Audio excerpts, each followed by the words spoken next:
Queridos,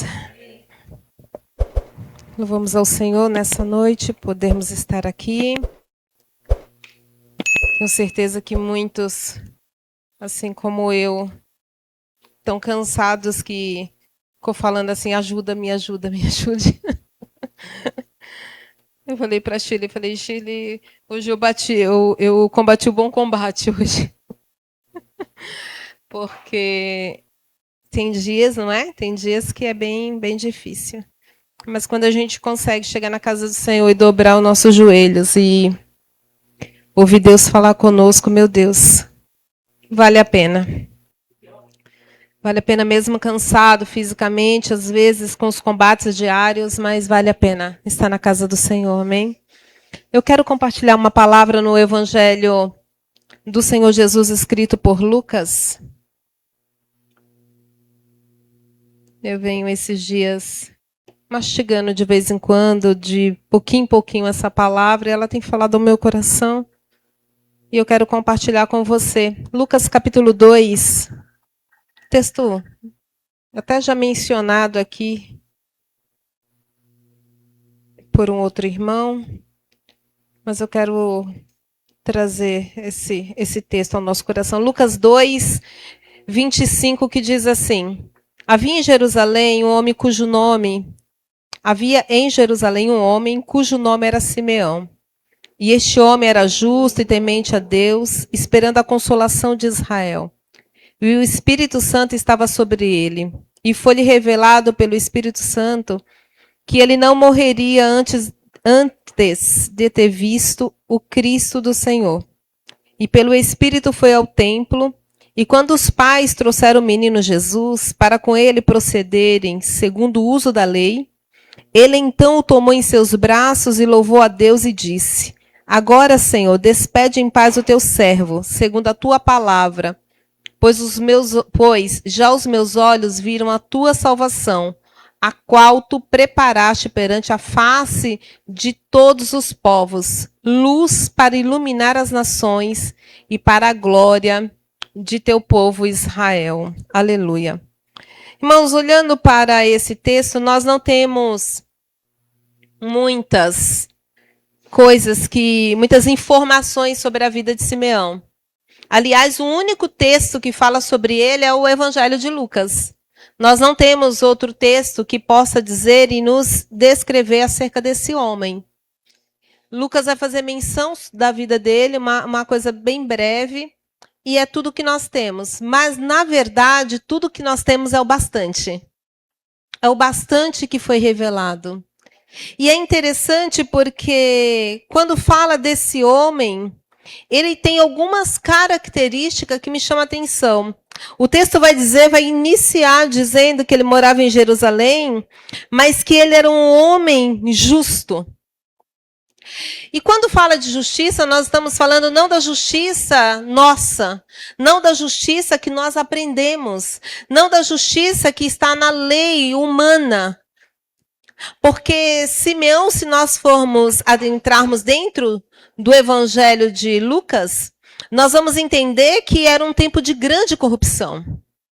Era um tempo onde o sacerdócio estava corrompido, o templo estava corrompido, havia 2 sumos sacerdotes, coisa que nunca havia acontecido. As pessoas não estavam tão preocupadas com a lei. Então, a igreja daquela época estava corrompida, moralmente Israel estava corrompido sobre uma aflição que vinha dos romanos, mas eles também estavam corrompidos, porque por dinheiro eles estavam fazendo coisas que Deus dizia para não fazer. Mas o texto vai dizer que mesmo em meio a essa situação, e mesmo em meio a um povo corrupto, mesmo em meio a um sacerdócio corrupto, mesmo em meio a uma nação que estava corrupta, ele continua temente, ele continua justo diante de Deus. E isso eu já aprendo alguma coisa. Não é o meio que faz você. A gente aprende isso lá na escola. Lá na faculdade de pedagogia é o meio que te forma, e não é verdade. Não é verdade. Porque quando se é moldado, transformado pelo Senhor, o meio não te corrompe. Você pode estar até inserido num contexto que não é favorável. Nem todo mundo que esteve na Babilônia, debaixo de Nabucodonosor, estava perdido. Muita gente estava lá e não se perdeu. Daniel se perdeu? Os amigos se perderam? E eles tiveram tudo para se perder. Mas quando Deus molda o nosso caráter, quando Deus trabalha em nós, quando Deus nos transforma, tudo ao nosso redor pode estar corrompido, mas nós estamos de pé na presença dele, porque foi ele que nos transformou. Esse negócio de dizer, não, mas foi o mundo que me... Não, foi o mundo, foi a situação. Não. É porque nós não estamos firmes. Porque se nós estivermos firmes, vai cair um de um lado, outro do outro, o mundo está despencando e você continua dizendo, eu estou na presença dele. E aquilo que ele diz é aquilo que rege a minha vida. Aleluia. Aí o texto continua dizendo que ele não era só justo, ele era temente. E ser temente a Deus é primordial. Porque quando a gente teme a Deus, a gente se desvia. A gente se desvia da roda dos escarnecedores. A gente se desvia da mentira. A gente se desvia da contenda. A gente se desvia do caminho mau. Quando nós tememos ao Senhor, nós vivemos ali nos desviando daquilo que pode nos desviar do Senhor. Temer a Deus não é ter medo dele, não é ter medo de ir para o inferno. Não.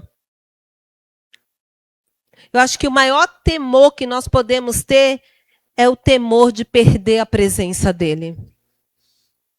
Porque tem gente que está morrendo de medo de ir para o inferno, morrendo de medo de uma série de coisas. Mas aquilo que é principal é temer perder a sua presença. Porque no dia que nós perdemos a presença de Deus, nós não teremos mais nada. Nada. No dia que os nossos ouvidos e o nosso coração não for aquecido por sua presença. No dia que a palavra de Deus não falar em nós, dentro de nós, e não nos confrontar. No dia que a palavra de Deus não nos consolar ou nos exortar, é porque alguma coisa está errada. O medo que nós devemos ter, ou o temor, é de um dia nos dobrarmos e ele não ouvir. De clamarmos e ele não se inclinar. Não é temer o mundo. Não é temer as adversidades. Porque estamos aqui. Jesus disse que não estava nos tirando do mundo, mas estava nos guardando no mundo. Aleluia. Louvado seja Deus. Temer a Deus é ter medo de perder a nossa comunhão. Porque a verdade é, irmãos, que tudo que nós temos, tudo, é Ele. É Ele. Porque todo o resto é passageiro. Tudo vai passar. Agora, se nós perdermos o Senhor, para quem nós iremos? Aleluia. Então, Lucas vai dizer que ele era justo, ele era temente, e que ele acreditava nas promessas do Senhor, porque o Espírito Santo havia falado para ele, ele estava ali esperando a consolação de Israel, ou seja, ele estava esperando a libertação, ele estava esperando o Messias, ele estava esperando que Deus cumprisse Isaías 40, que vem consolar, e ele estava aguardando. Mesmo com tudo perdido, é como a gente olha para o mundo hoje, às vezes você ouve uma notícia e diz, meu Deus, hoje eu ouvi duas lá às 5 horas da manhã, 5 não, era 4h40. Eu vou me arrumando e vou ouvindo as notícias, tal. E me saltou aos ouvidos, né? Porque aos olhos não, porque eu estava me arrumando. Uma notícia, uma situação, aquilo me devastou, de verdade. E eu disse para Deus de novo, Deus, eu tenho dito isso para Deus todo dia, que crueldade. E eu comecei a orar por aquela situação, inclusive hoje eu me lembrei, eu não conheço a pessoa, não conheço a mulher, mas ela passou por uma situação que é imensurável, não dá nem para descrever. Foi uma atrocidade que mexeu comigo. Aí você vai olhando para esse mundo e diz, Deus, tá tudo perdido. Mas Simeão me ensina a ter esperança. Mesmo no meio desse caos que nós estamos vivendo, você olha para um lado é violência, você olha para o outro é atrocidade, você olha para o outro e fala, meu Deus, que falta de amor, mas existe a esperança. Ele disse que vai vir buscar a sua igreja. Há uma esperança, aleluia, e essa esperança não pode sair do nosso coração. E qual é, irmã Kátia? É que a trombeta vai soar, aleluia, e nós vamos nos encontrar com Ele. E a Bíblia diz que para sempre. Sabe o que é para sempre? Não tem tempo que vai acabar. Estaremos com o nosso Senhor. A esperança. E a nossa esperança não está no país, no governo, no vizinho. Não, nossa esperança está no Deus que conhece todas as coisas, que governa a minha e a tua vida. A nossa esperança está naquele que fez a promessa e não mente. Aleluia. Esperança. É esperar com paciência.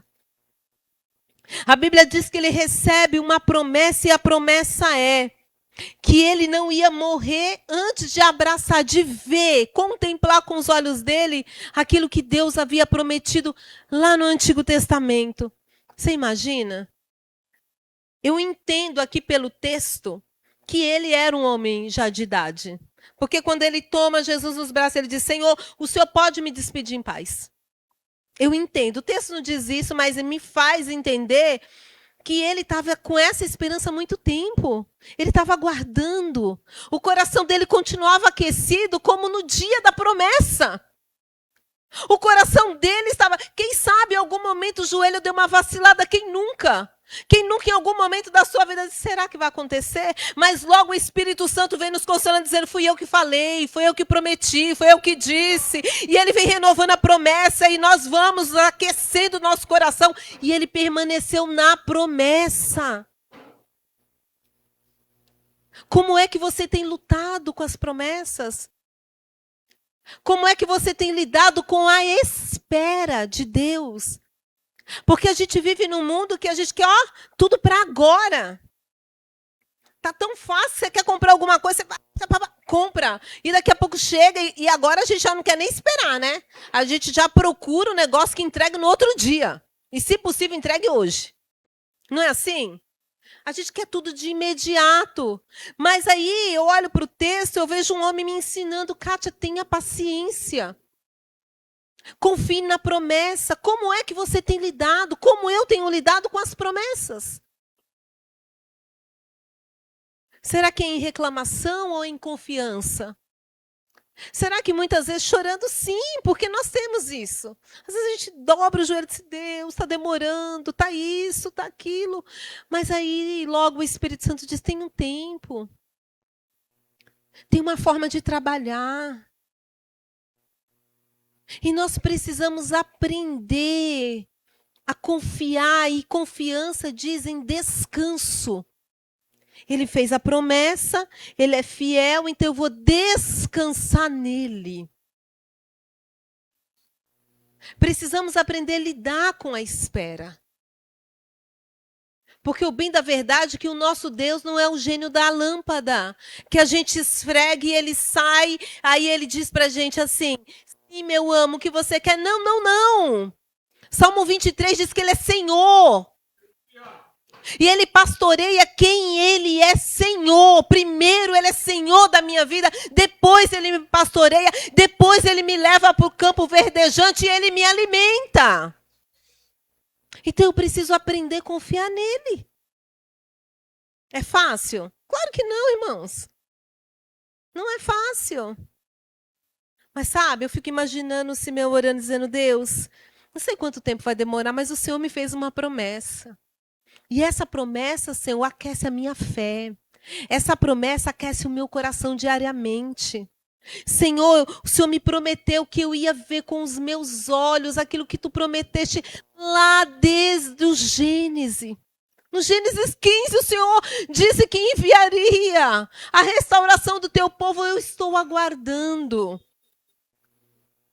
Deus nos convida nessa noite a descansar nele, a confiar nele, a esperar nele com paciência. acreditando naquele que fez a promessa. Às vezes a gente acredita no homem, irmãos. Alguém promete alguma coisa e a gente fica firmada ali. Nossa, fulano me prometeu tal coisa. E se enche de esperança. E aí quando Deus promete, a gente fica, será? Será que vai acontecer? Quando é? Não. Ele tem um tempo certo de trabalhar. Porque quando Deus trabalha em uma situação, Ele não trabalha só no teu benefício. Ele não trabalha só no meu benefício. A promessa se cumpriu? Simeão viu. Mas a Bíblia diz que ele pega aquele menino no colo e ele diz, despede agora o teu... Agora, Senhor, despede em paz o teu servo segundo a tua palavra, pois os meus olhos viram a tua salvação. Ou seja, o Senhor pode me levar, porque o Salvador chegou. O Senhor pode me levar, porque o Salvador prometido, que o Senhor prometeu, chegou, e eu sei que o Senhor vai restaurar Israel. E não somente Israel, porque o texto diz, luz para iluminar as nações. Ou seja, o Senhor não veio só para Israel, mas todo aquele que se dobrar, todo aquele que crê, a Bíblia diz que vai ser salvo. Que coisa linda! A promessa era para ele, mas olha que coisa linda. Ele recebeu a promessa, ele contemplou a promessa, mas a promessa não restringia só a ele. A promessa que chegou o Messias veio para o mundo, para iluminar os corações que estavam em trevas. E há 2000 anos atrás, esse Messias que chegou tem trazido luz e esperança para muitas famílias. Ele tem entrado onde homens não podem entrar. Ele tem resgatado vidas que ninguém pode resgatar. Ele tem restaurado famílias que foram perdidas, mas ele entrou e mudou a história. Aleluia. Ele contemplou a promessa, mas a promessa não era só para ele. A promessa é para todo aquele que crê. Nessa noite, que você possa descansar no Senhor. Que você possa trazer à memória aquilo que te traz esperança. Que você possa confiar naquilo que Ele tem dito ao teu coração e descansar ali e aguardar, dizer, Deus, me ajude a esperar no tempo que o Senhor quer trabalhar nessa situação. Porque Deus não trabalha quando a situação está resolvida. Deus já vem trabalhando o tempo todo. É a gente que não vê. A gente vê quando a obra está pronta, mas Deus vem fazendo a obra na vida de muita gente, até que tudo fique a olhos nus. Não percamos a esperança, irmãos. Porque o Messias chegou. Aleluia. Chegou na nossa vida, chegou na nossa casa. E ainda não acabou, porque ele não voltou. O tempo, a arca, está aberta a porta. Ele ainda está trabalhando. Ele diz que o Pai trabalha e ele trabalha também. Aleluia. Ele não está lá sentado lá no troninho lá, sabe? Não. A imagem que as pessoas têm de Deus é um Deus que não é bíblico. O nosso Deus trabalha. E trabalha por aquele que nele confia. Então confie no Senhor. Descanse, faça como Simeão. Não se deixe vencer pelo tempo. Não se deixe vencer, porque faz tanto tempo. Não se deixe vencer. Continue crendo, continue batalhando, continue orando. Porque aquilo que Deus prometeu, que é da boca do Senhor, queridos, não é o tempo que faz a mão do Eterno retroceder. Ele continua no controle de tudo, absolutamente tudo. E certamente a promessa de Deus sobre a nossa vida, sobre o nosso lar, aquilo que Ele tem projetado, não tem inferno que pare, queridos. Vai chegar. A Bíblia diz que o tempo de cantar, ele chega. Aleluia. E iremos proclamar aquilo que o nosso Deus tem feito. Amém? Que Deus abençoe, que essa palavra traga conforto ao teu coração e fortalecimento. Amém?